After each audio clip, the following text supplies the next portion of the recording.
Hello दोस्तों, आप देख रहे हैं एक्सीलेंट स्टडी पॉइंट। आज हम लोग पढ़ेंगे क्लास 10th का मैथ का पहला चैप्टर रियल नंबर, जिसका नाम है वास्तविक संख्या। ठीक है, तो आइए हम लोग शुरू करते हैं एकदम बेसिक से, और ऐसे ही हम लोग पूरे चैप्टर को धीरे धीरे कवर करेंगे। ठीक है, तो आज से हमारा ये शुरू हो रहा है एकदम। सबसे पहले इंट्रो होगा, इंट्रोडक्शन दिया जाएगा आपको चैप्टर का। उसके बाद आपको चैप्टर के हर सवाल बताया जाएंगे। ठीक है, तो चलिए शुरू करते हैं। और आपको वीडियो पसंद आए तो चैनल को सब्सक्राइब कर दीजिएगा, और वीडियो को लाइक भी कर दीजिएगा, और वीडियो को शेयर भी कर दीजिएगा। चलिए शुरू करते हैं। सबसे पहले वास्तविक संख्या। ठीक है, चैप्टर का नाम है वास्तविक संख्या। तो वास्तविक संख्या कहते किसे हैं? देखिए, वास्तविक संख्या किसे कहते हैं, और पहले यहाँ पढ़ लेते हैं कि वास्तविक संख्या किसे कहते हैं। तो हेडिंग डालेंगे वास्तविक संख्या। सबसे पहले जानना तो जरूरी है ना कि वास्तविक संख्या क्या होता है। Real number. तो रियल नंबर किसे कहते हैं? परिमेय संख्या तथा अपरिमेय संख्या तथा अपरिमेय संख्या के समूचे को क्या कहते हैं? वास्तविक संख्या कहते हैं। ठीक है, वास्तविक संख्या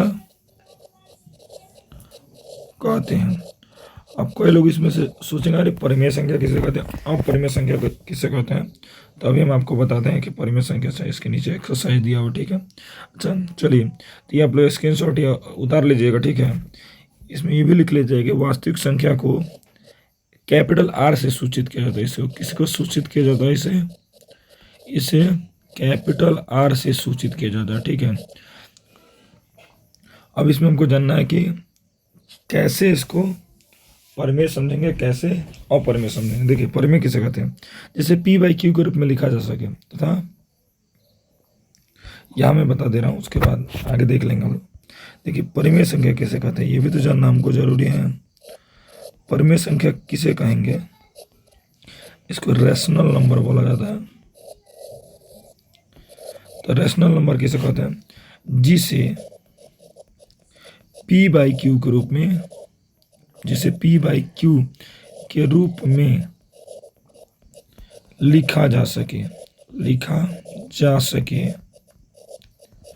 उसे, जहाँ Q नॉट इक्वल टू 0, जहाँ Q नॉट इक्वल टू 0 हो, उसे क्या कहते हैं? परिमेय संख्या कहते हैं। इसका कहने का मतलब क्या हुआ? उसे परिमेय संख्या कहते हैं। कहने का मतलब समझिए कि 3/4 ये क्या है? एक परिमेय संख्या है। 3/4 देखिए इसे P/Q के रूप में लिखा गया है। 2 भी एक परिमेय संख्या है, क्योंकि 2 के नीचे कुछ नहीं है तो 1 है। 1.2 भी क्या है? परिमेय संख्या, क्योंकि इसे लिख सकते हैं 12/10। कैसे लिखे हैं? क्योंकि दशमलव के बाद एक अंक है, दशमलव से आपको भिन्न बदलना आता होगा। चलिए, तो आप परिमेय संख्या समझ गए। अच्छा, किसे नहीं कहेंगे? जिसमें 3/0 बोला कि Q की जगह पर 0 नहीं होना चाहिए, Q नॉट इक्वल टू 0। नीचे अगर 0 आ गया तो ऐसी संख्या तो पहले इनफाइनाइट हो जाएगा। ठीक है, इसे क्या कहेंगे? परिमेय संख्या नहीं कहेंगे। 0/4 इसे परिमेय संख्या कहेंगे। ये आपका परिमेय संख्या है, केवल 0 परिमेय संख्या है। लेकिन 3/0, 10/0, 4/0 ये सब परिमेय संख्या नहीं है। तो आपको समझ में आया होगा, ये आशा करते हैं हम लोग। ठीक है, नहीं समझ में आता तो वीडियो को फिर से दोबारा पीछे करके देखिए, कई बार देखिएगा तो समझ में आ जाएगा। अगला उसमें हमारा हेडिंग था अपरिमेय संख्या किसे कहेंगे। ठीक है, तो अपरिमेय संख्या किसे कहेंगे? जिसे P/Q के रूप में नहीं लिख सकते हैं। ठीक है, उसे क्या कहेंगे? अपरिमेय संख्या कहेंगे। एग्जाम्पल में √2 क्या है? अपरिमेय संख्या है। √3, √5, √6, √7, √8, √10। अब कोई लोग सोच रहे हैं उसमें से कि √1 आपने क्यों नहीं लिखा, क्योंकि 1 का वर्गमूल 1 होता है, ये क्या है, एक परिमेय संख्या है। √4 क्यों नहीं लिखा, क्योंकि 4 का वर्गमूल 2 होता है। √9 क्यों नहीं लिखा, क्योंकि इसका वर्गमूल 3 होता है। जिसका वर्गमूल होता है वो परिमेय संख्या होता है। जैसे मैं सब देखिए एकदम आसान भाषा में आपको बता दे रहे हैं, जिस पर रूट रहेगा वो सभी क्या है, अपरिमेय संख्या है। बस उसको छोड़कर जिसका वर्गमूल होता है, जिसमें 1 का वर्गमूल 1 होता है, 4 का वर्गमूल 2 होता है, 9 का वर्गमूल 3 होता है, 100 का वर्गमूल 10 होता है, 1 से 21 का वर्गमूल 11 होता है, ये सब परिमेय संख्या है। ठीक है, जिस पर रूट रहेगा सभी अपरिमेय है, उसको छोड़कर जिसका वर्गमूल होता है। तो आई होप आपको समझ में आया होगा। और परिमेय और अपरिमेय संख्या को समुच्चय क्या कहते हैं, वास्तविक संख्या कहते हैं। वास्तविक संख्या को कैपिटल आर से सूचित किया जाता है। अब हम लोग पढ़ेंगे कि पूर्णांक किसे कहेंगे। तो सबसे पहले इन सबको हम आप लोग लिख लिए होंगे, इसको क्या करिएगा आप पॉज करके या स्क्रीनशॉट ले लीजिए, इसको भी आप लोग लिख लीजिए और इसको भी लिख लीजिए। अब हमको आ रहा है कि किसे कहेंगे हम लोग, यूक्लिड विभाजन परिमेय का, जहाँ से हमारा चैप्टर शुरू होता है। और इससे फिक्स है कि यूक्लिड विभाजन परिमेय का हर बार 2 नंबर का सवाल तो एकदम कन्फर्म है कि आएगा, कभी कभी ज़्यादा नंबर के भी आ जाता है। ठीक है, मिनिमम 2 नंबर, मैक्सिमम 5 नंबर का तो आता ही आता है, एकदम 100% है। तो कैसे करेंगे हम लोग, पहले इसका डिफिनीसन देख लेते हैं। क्या डिफिनीसन, तो डिफिनीसन हमारा यूक्लिड विभाजन परिमेय का 2 धनात्मक पूर्णांक, पूर्णांक समझते हैं आप लोग ना, पूर्णांक किसे कहेंगे, जैसे हम देखिए दशमलव वाले संख्या है ना, उनको छोड़ दीजिए, भिन्न वाले संख्या को छोड़ दीजिए। जैसे में 2 एक पूर्णांक संख्या है, 10 एक क्या है पूर्णांक संख्या, -10 भी एक पूर्णांक संख्या है, लेकिन बोला धनात्मक पूर्णांक होना चाहिए, तो -10 ऋणात्मक पूर्णांक है, केवल धनात्मक पूर्णांक लेना। ठीक है, तो बोला कि 2 धनात्मक पूर्णांक ए और बी दिए रहने पर ऐसी अद्वितीय पूर्ण संख्या है क्यू और आर विद्यमान है कि ए बराबर बी क्यू प्लस आर। बस इतना याद रखिएगा कि यूक्लिड विभाजन परिमेय का क्या होता है, ए बराबर बी क्यू प्लस आर, जिसमें ए क्या है धनात्मक पूर्णांक संख्या है, बी भी क्या है धनात्मक पूर्णांक संख्या है, और आर का मान जो होता है 0 के बराबर या 0 से बड़ा होता है और बी से छोटा होता है। बस इतना याद रखिएगा। यूक्लिड विभाजन परिमेय का में आपको क्या याद रखना है कि ए और बी 2 धनात्मक पूर्णांक संख्याएं होती हैं, और जो आर का मान होता है ना वो कभी भी बी से छोटा और 0 के बराबर या 0 से बड़ा होता है। इतना आप याद रखेंगे। तो क्या इस पर एक एग्जाम्पल बताते हैं, कहने का मतलब क्या हुआ, रफ कर लेते हैं, पहले इसको मिटा दें हम। ठीक है, तो हम लोग करेंगे क्या, इसको हम देखेंगे, कैसे देखेंगे। जैसे मान के चलते हैं कि हमको एक सवाल दिया 25 तथा 13, तो बोलेगा कि इसको ए बराबर बी क्यू प्लस आर के रूप में लिखिए। देखिए जो बड़ा है ना वो ए का मान है, कभी भी जो 25 और 13 में कौन बड़ा है 25, ए का मान 25 हो गया, बी का मान क्या हो गया 13। अब हम इसको तोड़ेंगे कैसे, क्योंकि फार्मूला तो होता है ए बराबर B Q plus R. Euclid विभाजन परिमेय का नहीं बोलता है कि ए बराबर B Q plus R. A की जगह 25 रख दिए, बी की जगह 13। अब 13 से इसमें किनारे के दोनों भाग दे देंगे, तो 13 है कम, 13 शेषफल कितना है 12। देखिए आप 13 गुणे 1 जोड़ 12, यहाँ पे देखिए आप ए और बी धनात्मक पूर्णांक संख्या है, और आर का मान देखिए, आर का मान बी से छोटा है कि नहीं है, और 0 से बड़ा या 0 के बराबर, मतलब 0 से बड़ा भी हो सकता है और बराबर भी हो सकता है। समझ रहे हैं। ऐसे एक और देख लेते हैं एग्जाम्पल, कहने का मतलब क्या हुआ, 120 और 11। अब बताइए कि 120 और 11 में कौन बड़ा है, 120, तो 120 ए का मान हो जाएगा और बी का मान 11 हो जाएगा। तो इसको तोड़ना है यूक्लिड विभाजन परिमेय का में, तो कैसे तोड़ेंगे, हमको मालूम होता है कि फार्मूला होता है ए बराबर बी क्यू प्लस आर। तो ए का मान कितना दिया है, ए का मान दिया 120 और बी का मान दिया 11, रख दिए, इसमें भाग दे देंगे।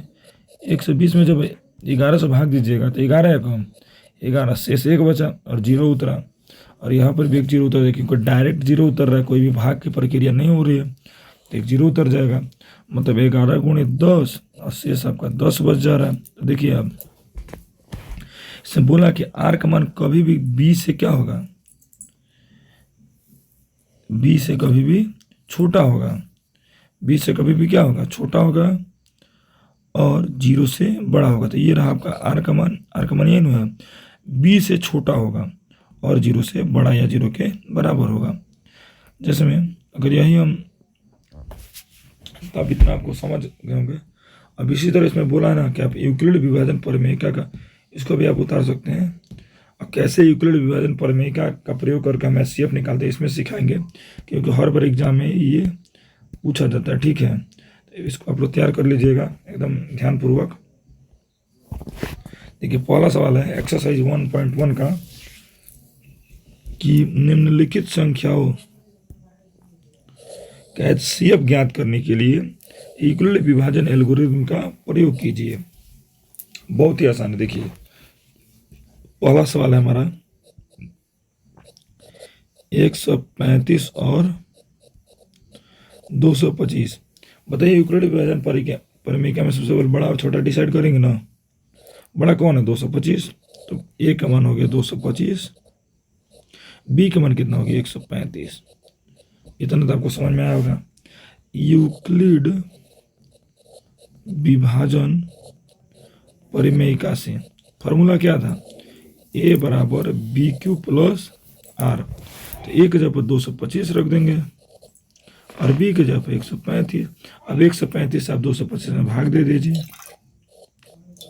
135 से कम 135 थोड़ा तिरछा करके सीधा कर देते हैं। 5 में से 5 के 0, 12 में से 3 के 9, ये कट जाएगा, 90 आ रहा है। मतलब 135 गुणे 1 प्लस 90, इतना तो आपको समझ में आया होगा। समझ में आ गया। अब दूसरा लाइन में हम क्या करते हैं ना, कि इस वाले को ए मानेंगे, इस वाले को बी मानेंगे। मतलब ये अब यहाँ आएगा 135 और बी यहाँ पे आता है, तो 90 यहाँ पे आएगा। तो 90 से भाग देंगे हम 135 में, तो 90 कम 90, यहाँ पे शेष कितना बचेगा 45। आपको तो इतना तो समझ में आ रहा होगा। तो 90 गुणे 1, शेष को क्या लिख देते हैं, यहाँ लिख देते हैं। अब इसके आगे क्या करेंगे, यहाँ तक समझ में आ रहा है ना। नहीं आएगा तो फिर से दोबारा पीछे से करके वीडियो देखिए एक बार और। ठीक है, फिर इसको ए बना देंगे, इसको बी बना देंगे। कब तक बनाएंगे, जब तक शेष 0 ना आ जाए। जब तक शेष 0 ना आए तब तक ऐसा ही करते रहेंगे। ठीक है, तो इसको यहाँ उतार देंगे और इस वालों को यहाँ उतार देंगे और 45 में फिर भाग देंगे। तो 45 से भाग देंगे 90 में, तो 45 जो ना 90 कट गया, मतलब शेष कितना आ गया 0। कट जाता है मतलब शेष 0। तो 45 गुणे 2, शेष कितना आया 0। अब 0 आ गया ना, यहाँ छोड़ेंगे इसको। यहाँ पर आपको दिख रहा है ए बराबर बी क्यू प्लस आर, इसको दिख रहा है ना। जो बी का मान होता है वही एचसीएफ होता है। यहाँ से आपको दिख रहा है चूंकि बी बराबर कितना है 45, इसलिए एचसीएफ कितना होगा 45। आई होप आपको समझ में आया होगा। ठीक है, अगर नहीं समझ में आ रहा है तो वीडियो को थोड़ा पीछे करिए और देखिए। चलिए हम दूसरा बनाते हैं, फिर समझते हैं कि कैसे क्या हुआ। ठीक है, आप इसको उतारिएगा जरूर। ठीक है, नोट्स बनाइएगा, बहुत ही इंपॉर्टेंट होगा आपके लिए, फ्यूचर में भी काम आएगा आपको। दूसरा सवाल कैसे करेंगे हम लोग, बहुत ही आसान है। ठीक है, सवाल 196 और 38 220। ठीक है, कुछ नहीं करना है इसे। इसमें अच्छा बड़ा कौन है ये डिसाइड करना पड़ेगा, ये है। छोटा कौन है, ये है, तो बी का मान होगा। तो लिखेंगे सबसे पहले ए बराबर कितना है 38 220 और बी का मान कितना है 196। तो यूक्लिड, यू से यूक्लिड, बी से विभाजन, प से प्रमेयिका से शॉर्टकट में लिखा गया है। ठीक है, कि आसानी से आपको मतलब कम लाइन में कम समय में आपका ज़्यादा काम हो जाए। तो यूक्लिड विभाजन प्रमेयिका क्या कहता है, ए बराबर B Q plus R. A की जगह पर रखेंगे क्या 38 220 बराबर, बी की जगह पर क्या रखेंगे 196 और भाग देंगे 196 से। देखिए हम यहाँ भाग करके दिखा रहे हैं, आप लोग इसको लिख दिए ना, इसको रफ कर देते हैं।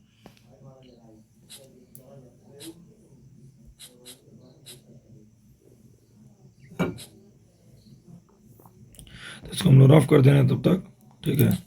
आप देखिए कैसे करेंगे। 196 से भाग दे देंगे 38,220 में। तो 196 से आप भाग दीजिएगा, तो 196 कम 196, भाग तो आपको आता होगा ना। ये 2 से 6 नहीं, 12 में 6 गए तो 6, अब ये भी नहीं सिखाना पड़े। 17 में से 9 गए तो 8, 1 से 6 से आ रहा है 2, 196 पचे कटेगा ये ना, 196 9 आ जाएगा ये, 5 बार में नहीं जा रहा, 9 बार में जा रहा है ये, 9 बार में जाएगा। कितना जाएगा, 6 9 54 का 4 हासिल 5, 9 9 81, 5 86 का 6 हासिल 8, 1 9 9 9 8 1764, 12 में 4 गए तो 8, 15 में 6 गए तो 9, कट गया ये। अब 0 उतरा, अब ये 5 बार में कट जा रहा है। देखिए 6 5 30 का 0 हासिल 3, 19 25 95 3 98। तो ये कट गया, जब पूरा कट जाता है तो शेष 0 आ जाता है। देखिए ना, एक ही बार में कट जाए, 196 गुणे 195 प्लस 0, मतलब एक बार में जब अगर एक ही बार में 0 आ जाए, 0 आना चाहिए तब तक कटाते हैं, तब तक 0 नहीं आता है। अगर 0 आ गया तो यह क्या हो जाएगा हमारा CF, बी का मान कितना है 196, इसलिए HCF कितना हो जाएगा 196। आइए आपको समझ में आया होगा, ठीक है। नहीं समझ में आता फिर से दोबारा देखिए इसको। तीसरा सवाल करते हैं हम लोग, जगह तो है हमारे पास, पर्याप्त जगह है। 867 और 225, सवाल आपको दिख रहा है कि 867 और 255 है, सॉरी। तीसरा सवाल है हमारा 867 और 255। बताइए ए का मान कितना होगा, आप खुद समझिए। ए का मान 867 होगा और बी का मान कितना होगा ये बताइए, 255 होगा। यूक्लिड विभाजन प्रमेयिका से होता है ए बराबर BQ प्लस आर। ए का मान कितना है 867, तो लिख देंगे 867। बी का मान कितना है 255, भाग देंगे इससे, 255 में भाग देंगे 867 से, तो हमको दिख रहा है सीधे 3 बार में कटेगा। 5 या 15 का 5 हासिल 1, 5 या 15 1 16 हासिल 1, 2 3 6 1 765 आएगा। तो शेष बचेगा, ये 7 में 5 2 0 102, ठीक है। तो 255 गुणे 3, शेष कितना बचा 102। अब क्या करते हैं, ये वाला यहाँ उतारते हैं, अभी बताया मैंने, ये ए हो जाता है और ये वाला यहाँ उतरेगा। अब इससे इसमें भाग देंगे 102 में 255 से, तो 102 दूना 204, शेष कितना बचा 51। तो 102 गुणे 2 लिखेंगे, शेष कितना बचा 51।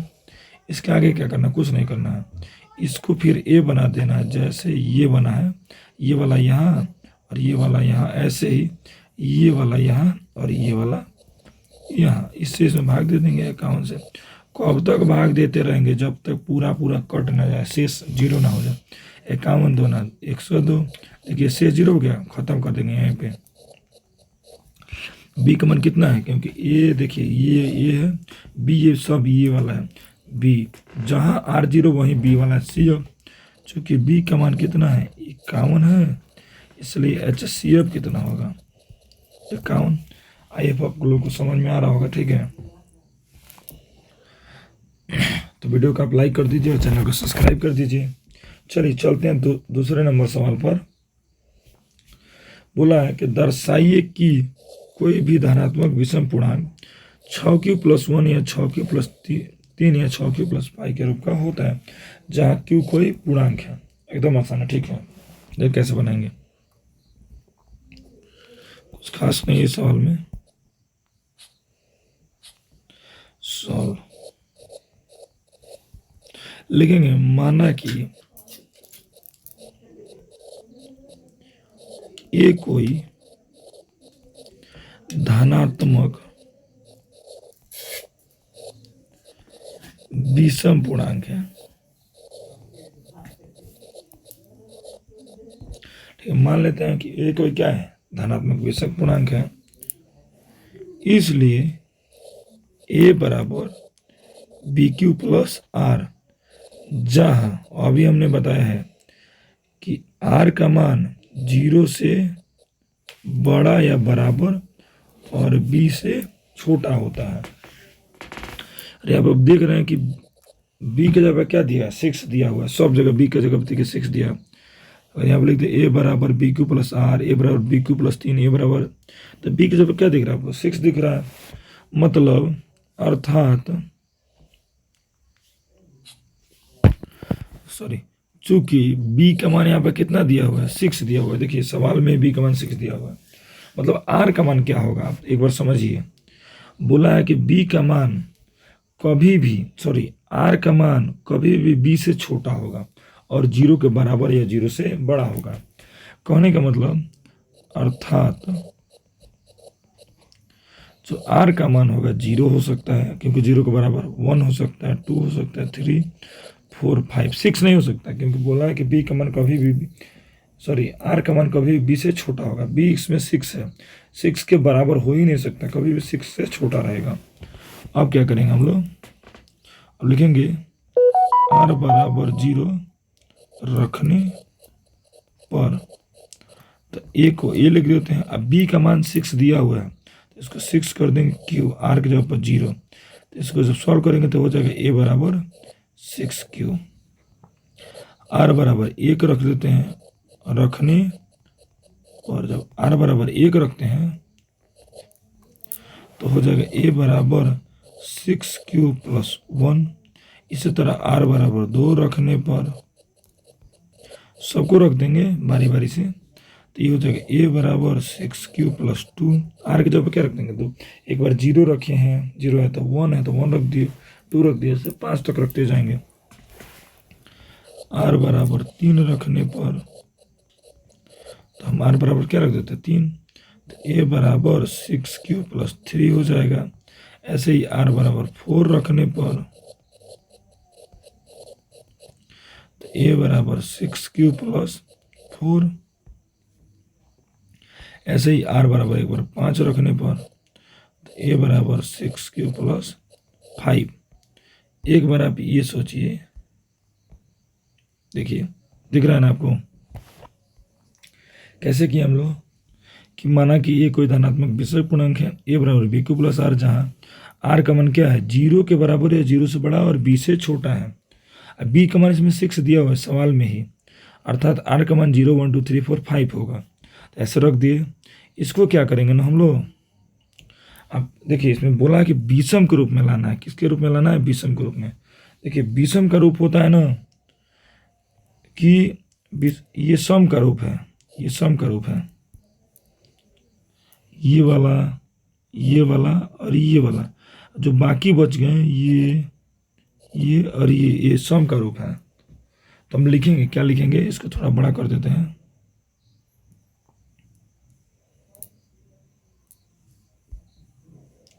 लिखेंगे क्या, चूंकि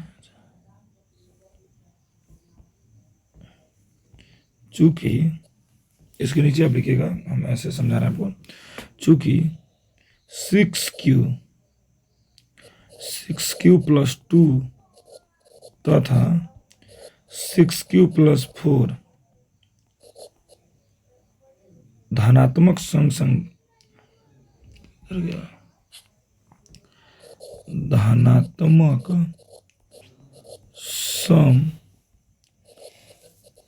संख्याओं का रूप है, अर्थात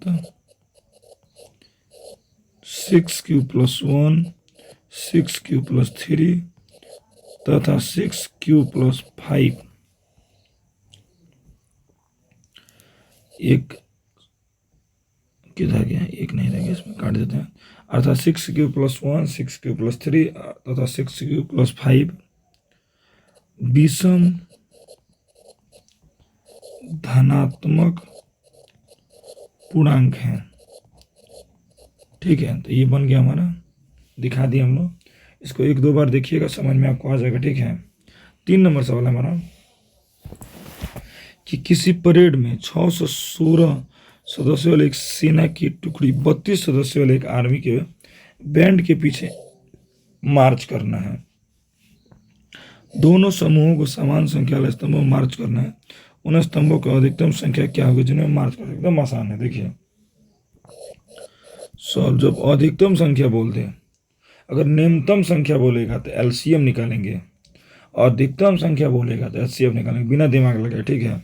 अधिकतम संख्या बोले ना कि कितने स्तंभों में मार्च करते हैं, तो लिख देंगे 616 तथा 32 का, ऐसे ना है। अभी आपको एचसीएफ निकालना सीखा है, आपको पहले से भी एचसीएफ निकालना आता होगा, कई तरीकों से एचसीएफ निकाला जा सकता है। अभी हम यूक्लिड विभाजन प्रमेय का सीखेंगे आपको। ये बराबर क्या होता है, हो जाएगा इसमें 616 हो जाएगा, क्योंकि जो बड़ा होता है ये होता है, और बी हो जाएगा आपका 32। तो हम क्या करेंगे, यूक्लिड विभाजन प्रमेय का से क्या पढ़ें, ए बराबर बी क्यू प्लस आर। इसको बड़ा कर लेते हैं थोड़ा सा, तो इसको लिख सकते हैं 616 बराबर 32। 32 से 616 में भाग देंगे, 32 दूना 64, 32 से कम 32, आपका ये आ जाएगा 29। फिर भाग देंगे तो आपको इसी दिख रहा है 3 और 27। देखिए कितना बार में कटेगा ये 11 में से 2 गया तो 9, अब 5 में से 3 गया तो 29, ठीक है 6 उतर गया। ये हमको लग रहा है कि 32 9 बार में कट रहा है, 18 9 तो 27 28, ठीक है 9 बार में आपका कट जा रहा है, तारा 288, शेषफल आपका 8 आ रहा है, ठीक है।